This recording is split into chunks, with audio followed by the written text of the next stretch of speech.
So ஒரு encoder பிளாக்ல இந்த மாதிரி ஒரு 5 to 6 லேயர்ஸ் வந்து காம்பேக்டாக வந்து அடங்கியிருக்கு. ஸோ நார்மலான டிரான்ஸ்ஃபார்மர் ஆர்க்கிடெக்சரில் ஒரே ஒரு என்கோடர் பிளாக் மட்டும் யூஸ் பண்ண மாட்டாங்க. ஆக்சுவல் பேப்பரில் பார்த்தீங்கன்னா 6 என்கோடர் பிளாக்ஸ் வந்து யூஸ் பண்ணியிருப்பாங்க. ஒன்றுக்கு மேலே ஒன்றா இது அப்படியே வந்து ஸ்டாக் பண்ணியிருப்பாங்கங்க.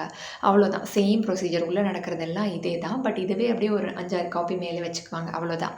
லாஸ்ட்டாக அந்த 6வது என்கோடர்லேருந்து வர அவுட்புட்டை தூக்கி டிகோடர் கிட்ட கொடுத்துடுவாங்க. பர்ஃபார்மன்ஸ் வந்து எல்எல்எம்ஸோட பேக் போன்னு ஃபஸ்ட்டே நான் சொல்லிட்டேன். ஆப்வியஸாக இது ஒரு வாட்டி படித்தோன்னே புரிகிற கான்செப்ட் கிடையாது.